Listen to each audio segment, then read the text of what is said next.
Welcome back to Next Gen Console Watch, our show following the latest gaming hardware. I'm Jamin Hadfield, and this week I'm joined by Ryan McCaffrey from Podcast Unlocked and my fellow Omega Cop from GameScoop, Sam Claiborne. Hey, it's so good to be here. Next week is going to be a big one for video games, a certain long-awaited open-world crime game. We'll be getting a deep dive look on Netflix, of all places. And the biggest gaming show in the world is happening in Cologne, Germany. It's called Gamescom. Sam and I will both be there. Ryan will be holding down the fort back home. So next week, you're going to be seeing a lot of first looks at big games, new trailers, new announcements, hands-on previews of some of this year's most anticipated titles, some of next year's as well. Xbox and Nintendo will be there. PlayStation will not, even though it does have a little Wolverine game to promote. Ryan, let's start with you. Some of Xbox highlights that they're going to have at the show include Gears of War E-Day, Alien Isolation 2, and hands-on with Fable. That's a big one. This game was revealed 6 years ago, finally coming out in February. What do you think Microsoft has to prove with this game? The first thing, well, not much would be, I'm very excited to buy it. And the reason I say not much is because the developer direct, where we got the first real extended look at that game back in January, that answered a lot of questions for me. I mean, it definitely clearly shows that Playground understands the assignment in terms of the tone and sort of the moment-to-moment stuff, like the intrapersonal mechanics that are key to a good Fable game. And then at the Xbox showcase, behind closed doors, we got to see a 30-minute demo of those intrapersonal dynamics, which Microsoft then released. I think we're watching it right now on the screen with a narrated commentary from the developers, and you can see it for yourself. And so really the last box left to check, in my opinion, I mean, playing it is of course always key, but specifically combat. You know, this studio, as insanely talented as they are, these guys don't make 9 out of 10 games. They make 10 out of 10 games, and they've done it for the last 3 or 4 games here in the Forza Horizon series. But driving cars is different than swinging swords and casting spells. So how it actually feels in combat is the key question left for me. Sam, how about you? What are you going to be looking for when you go hands-on with Fable? Well, I am very curious about running across that map and just seeing like how everything's stuck together. I agree that we haven't seen the combat, and these deep dives into the villages the village here makes me think that there's just this like really cool open world. But I want to see the vistas, and I want to see, you know, the like what's it like to traverse them, and what kind of hidden stuff would be there. And you know, I'll also add that, you know, Gamescom is now what people who remember E3, it's getting more like E3. So one thing to look forward to about Gamescom is like there'll probably just be like a really cool build of a place to visit for fans that looks like Fable there. Yeah. And that's, you know, that's just a really cool part of the industry that we lost when E3 went away. And I just think that's exciting. Well, Sam, talking about hidden stuff in Fable, one cool thing that is coming back, we already know, are the demon doors. So you and the guides team will have a good time trying to solve all the puzzles of the demon doors. Yeah, those are the doors that are like, you can't come in here. Exactly. And they just talk to you, and then you have to figure out how to get in there. Okay, so then there's Gears of War E-Day. Ryan, we've talked a little bit about how Halo campaign evolved. The sales were a little soft on that. I think there's a handful of reasons. The Master Chief Collection is available, has multiplayer included, is often available for $10. But there's also the fact that Halo just isn't what it used to be as a franchise. And I think that's probably true for the Gears of War franchise as well. But this is, of course, a brand new entry, not a remake of an old campaign. So how do you think, how are you feeling about Gears of War E-Day these days? Well, I can't tell you, Damon, because the embargo isn't up. But I am allowed to tell you that I have played the campaign. Oh, wow. And there will be coverage on IGN next week during Gamescom. So that's one of the million things to keep an eye out for on IGN next week. But yes, so campaign thoughts are coming very soon. But you're right that like it's been a while. 2019 was the last new mainline Gears game with Gears 5. We got a really good campaign DLC, a sort of a side story called Hive Busters in 2020. And then other than that, it was just the Gears of War Reloaded, the sort of remaster of the original from last year. So this has been a long time coming, and I was really excited heading into it, and I'm eager to share my thoughts next week. Yeah. You know, Damon, you classified this in a funny way where you're saying both these series have a lot to kind of restore or get back Mhm. to. I think there's a big difference in the series in that Halo fans are the most mad about Halo, whereas Gears fans are like, no, Gears is getting better. There, a lot of people really liked Gears 5, but it's just the audience has shrunk from it being really Gears of War was a cultural moment. Oh yeah. And Gears 2, and that was like the square in the center of the Xbox 360 dominant era. Yeah. Love those games. You know, but a lot of people do swear by the recent entries, whereas like, you know, people really felt lost by Halo Infinite, and some people really didn't like this remake. Now I liked both those a lot, so I just Yeah. want more Halo and more. Yeah, I mean, I'm one of them. I reviewed the campaigns in Gears 4 and 5 for IGN, Yes. and I love them both. I definitely think they've been excellent, and I think the Coalition has done a very, very, very good job inheriting this franchise. But you're right, like, this is the 20th anniversary this year of Gears, Oh yeah. and it's certainly not nearly the permeating cultural force that it was, but I hope E-Day can reclaim at least some of that, because at the very least, like, it's the optimism's there because we get Dom back. We're kind of we get to go back in time to when Marcus and Dom were younger, and I really hope they deliver, and they've delivered for me on 4 and 5, so I'm optimistic. Now, Ryan, are you prepared to talk about Alien Isolation 2? Anytime.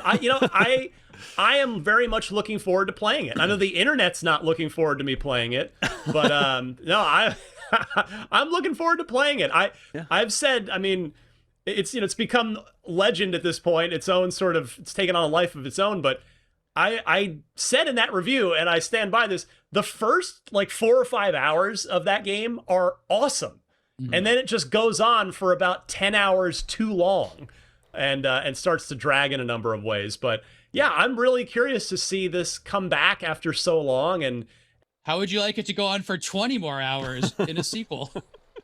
Yeah, I'm excited to see more of this. It looks like it's going to be set on a planet instead of up in some kind of spaceship. So I don't know. I hope they stick to kind of just the basics. I think the Alien franchise as a whole, especially with like Alien Earth recently and some of the sequels, they felt the need to sort of branch away from the xenomorphs. But I don't know. To me, just a survival horror, kind of keeping it simpler and just survival horror with a xenomorph that's what sounds more appealing to me.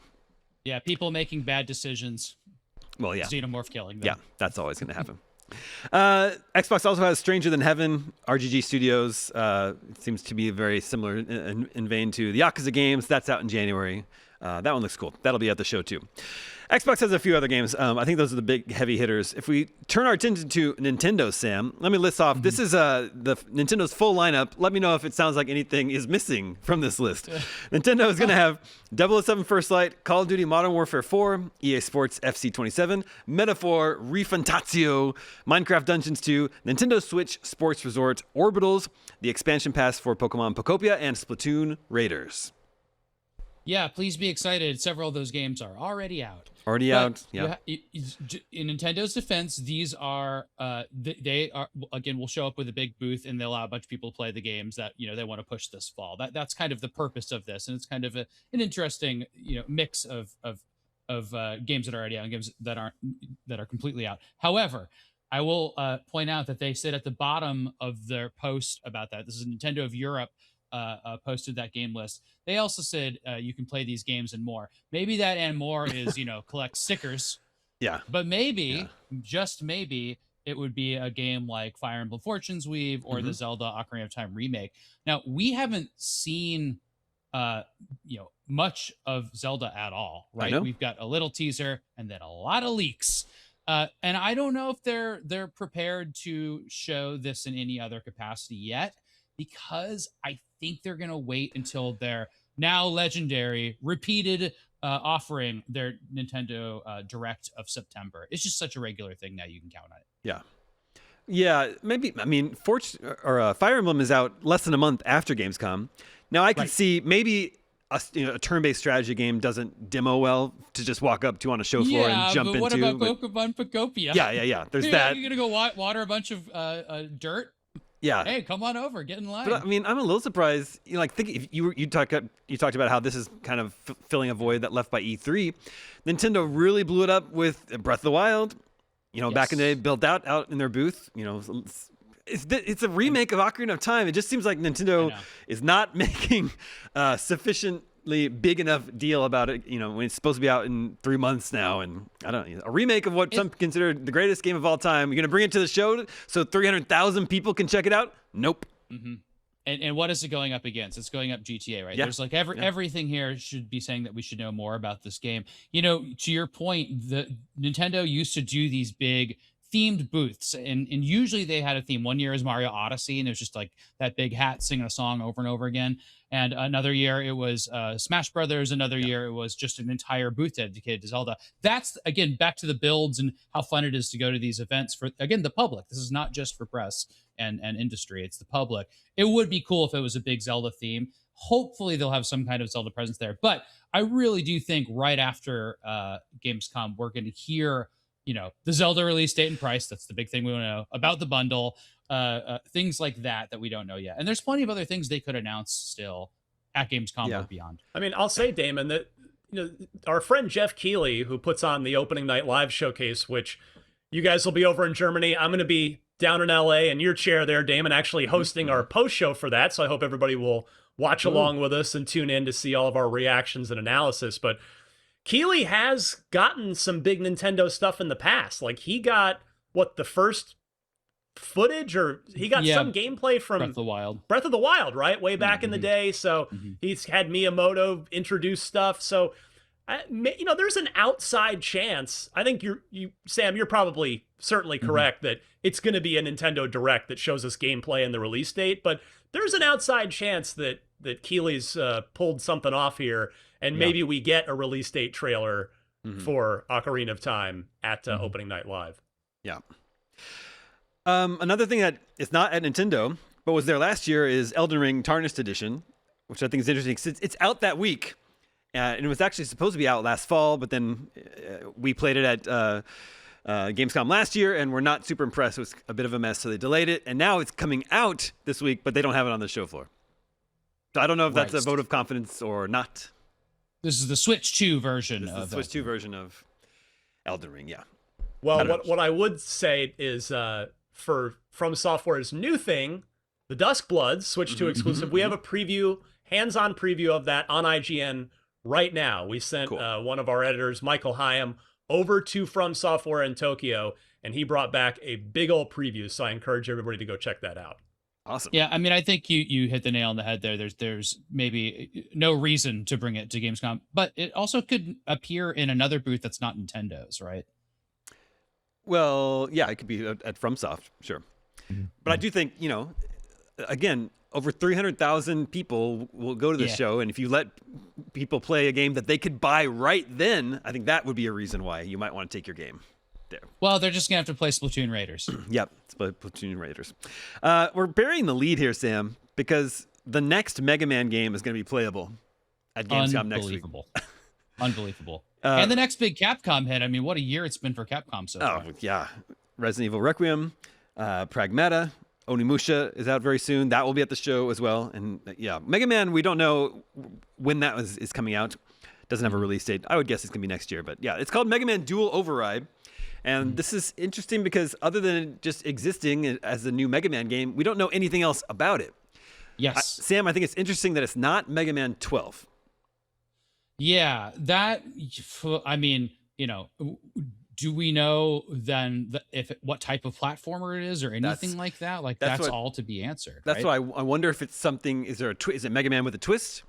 Like Mega Man, the classic format is just tackle the stages in whatever you want, in any order you want. Defeat the robot masters, take their powers. When they're down, you go to Dr. Wily's castle. Like that's kind of all that a Mega Man game needs to be. But the fact that they're not calling it Mega Man 12 makes me wonder if they're twisting or the formula somehow. And there's been so many types of Mega Man spinoff now that it's clearly going to be a Mega Man game, not one of those, right? We know that, but like, yeah, what there's just, they've added things in these games, which is just like, you can, slide in a different way or move in a different way. And that's just usually what it is. I think there was like some time stoppy stuff in the last one. Is that right? So, and Yeah. for a game that I loved and reviewed. Yeah, I think 11 was 2018, so it's been a minute since last Mega Man. Isn't it crazy to look back now? I feel like we were so spoiled. We got two pixel art Mega Man games during the Xbox Live Arcade days. 9 and 10. It just seems crazy that we... Splash Woman, we hardly knew you. Yep. It's Plus true. Bionic Commando Rearmed from that sort of same era as well. Yes. Love that game. So many great memories of the Xbox Live Arcade era, Summer of Arcade, and all that. Summer of Arcade. Ryan, Control Resonance is going to be there. That's our IGN first this month. That's out soon. Pretty much a known quantity at this point, being that it's known that I want to play this game. I'm not sure if there's anything else that we need to see, but it'll be good for the public to get their hands on the game. Do you think? Exactly. I had the privilege of playing this at the June events a couple months ago, and I'm all in. Like playing it. I mean, I'm a big Remedy fan. Viewers of Unlocked know that. I've loved pretty much everything not called Crossfire that they've ever done. They are a great studio, and the first Control was IGN's Game of the Year in 2019. I can say with a straight face that we loved it before it was cool, and now Control Resonant is cool, and I'm glad the world has woken up to it. This looks really good. It's a character action game rather than a third person shooter, but it's plays great in my experience, and yeah, I'm happy that all the attendees at Gamescom will get to try it out. Sam, Final Fantasy VII Revelation is going to be there. Due out next spring. Yeah. And that one's going to be multi-platform, correct? Yeah. Coming to No more exclusives for Square. Yeah, Xbox and Nintendo Switch 2 at launch. Yeah, and this one seems to be like they finally caught up to their own development cycle, right? But some of that, I think we just showed this, but some of the diving from the airship, almost Tears of the Kingdom inspired stuff is really cool. But all that matters is that Tifa's in this game, right? Yep, she's in the game, so that's all. And she's going to be just fine, right? She will be just fine. Yep. Okay. But Ryan, Final Fantasy Resonance. Again, that's not going to be there. That's the next game that's out in October, but that's not going to be there. At least not announced. They haven't announced it ahead of time. Yeah, I mean, it's done incredibly well in the coverage on IGN, which just indicates a ton of interest. So yeah, I'm kind of surprised that Square isn't showing it in their booth at Gamescom. But Damon, I think you and I are both. Sam, I can probably lump you in with us as well. We're huge fans of HD 2D. It is just the coolest modern retro aesthetic. I love it so much, and this is also the first proper turn-based Final Fantasy in a while, I believe. Yeah, I think this game could end up being a very, very, very big deal. Yeah, this one is it started its life as a mobile port, but from what I understand, this is such a big remaster that it's been added to and almost remade. So it'll play more like a console classic. Yeah. Also, I'm told that the story in that mobile game is actually pretty good in the first place. So it's good. I don't know if this game has Tifa in it. TBD. TBT. The last big game that has, I think, been announced to be there. There'll be lots of stuff that hasn't been announced yet, but the one that's been announced ahead of time is an expansion of an 11-year-old game, The Witcher 3. This is the Songs of the Past DLC. It's going to get its big reveal, I think, at Opening Night Live. Sam, I know you're a big fan of just the Witcher universe in general. This is an expansion for an 11-year-old game. What do you want from? Is this going to be Geralt's swan song as they set up Ciri to be the lead in Witcher 4? I mean, think of how amazing the Witcher 3 development platform has been. It's been like, a decade of improvements. They've ported it up several times. And so now, like, using the newer tools to make possibly a bridge game between Witcher 3 and Witcher 4, as DLC, which is what I'm expecting, is a really interesting idea. And, Witcher 3 doesn't look like Witcher 3 looked like when it launched. It looks better. It should play differently. And generally, they've made these, interesting even as standalone games. And trust me, going back to The Witcher is not like riding a bike. You look at your inventory and you're like, why do I have all these oily cloths? It doesn't make any sense to me. But yeah, it'll be. I can't wait just to make a burner file and play through this, see what it's all about. Yeah, I can't wait. If this does well, which the odds are pretty good that it's going to do pretty well, provided that it is actually a good expansion, I think we will see other big developers do the same thing and revisit games that are well in their past. Right. Like I wonder if, maybe the timing doesn't quite line up, but I got to figure that Bethesda might be watching with particular interest going, gosh, we could have done a Skyrim expansion just as and sold a whole bunch of copies, but maybe they do that with Fallout 4 or, that's something else in their catalog. Like I do think this could become a template for other big, like really mega franchise games that have had long lives to them, like The Witcher 3 has. Yeah. One thing that makes this possible for The Witcher is that they are CD Projekt Red, and they're the same development team that's expanded and made these games. And they probably have all the institutional knowledge there. Like, I'd imagine it'd be hard for Mass Effect 2 to make DLC now, right? Just because there's just nobody there. Yeah, I believe. But there's certain companies like this which could totally nail this. I believe this expansion is being co-developed with an outside team, but if I recall correctly, the commenters will just correct me here because I'm just in the moment. But I think that the lead developers on this are ex CD Projekt Red people, so it's the next best thing to in-house. Yeah, that's really interesting. Normalize making new stuff for old games. Those 100%. Those are the big games that are announced. There's going to be a lot more popping up at the show. I think a good, really likely candidate is something like Tomb Raider Legacy of Atlantis, because that's out in February. That's actually one of my most anticipated games. Me too. And you're going to be able to watch all this on IGN next week. It all kicks off Tuesday with Opening Night Live, and that's going to be at 10:30 a.m. Pacific. And then Ryan will be hosting our post-show coverage of that. And then our live stream goes all the way through Sunday. Wednesday through Sunday, you can catch the IGN Gamescom coverage starting bright and early every day at 6 a.m. Pacific. And then we will be doing a GameScoop episode on Sunday. And of course, you can catch all the previews and trailers on IGN's YouTube channel as well. And then on top of all that is Grand Theft Auto 6 next week. So it's just going to be a big week. It's going to be a good week for games. Good week for fans. Big, exciting week. Okay, speaking of Square Enix and Final Fantasy, we want to know, what is currently your most anticipated Square Enix game? I think there are 6 games announced that are on the way: Final Fantasy VII Revelation, Final Fantasy Resonance, Kingdom Hearts 4, Kingdom Hearts Collection, Dragon Quest Monsters: The Withered World, and Dragon Quest 12. Head over to IGN.com or Spotify to vote, and we'll go over the results on our next episode, just like we can with last episode's poll. We wanted to know, how many full-price games besides GTA do you plan to buy this fall? The winning result, with almost 30%, was 2. 2 games in addition to GTA 6. But then the runner-ups were tied. 20% said 0. GTA 6 is all they need. And then 20% said 1 more game. So that's how they plan to spend their So what are the two? Maybe season. Wolverine and Call of Duty would be probably my 2 best guesses for what those Wolverine. other 2 games would be for a lot of people. I completely agree. Ocarina of Time and Wolverine. Oh, yeah. Ocarina of right. Time, Good choices You're there. And then also the right choice, though, is Mina the Hollower. No, Sam. The right choice is Castlevania. Yeah, that's a good one, actually. Which we're going to play Mega Man next week, and then we're getting a new Castlevania in October. So, I mean, Mina and Castlevania is your spooky season setup, right? Yep, that's true. All right, that's our show. No episode next week because of the Gamescom of it all, but Next Gen Console Watch will return on Friday, September 4th.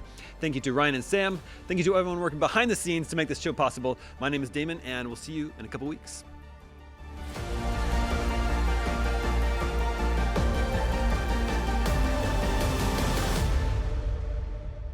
This episode of Next Gen Console Watch was produced by Damon Hadfield, Jobert Atienza, and Sam Claiborne. Damon is also the host, and Max Scoville and Ryan McCaffrey serve as regular panelists. Technical direction is by Jobert Atienza, with technical production by Marian Franzen and Amir Rakib. Audio engineering is handled by Amir Rakib. Post-production editing is by Jobert Atienza, and graphic design is by Justin Vachon. Next Gen Console Watch is an IGN production and part of the Geek Media Network.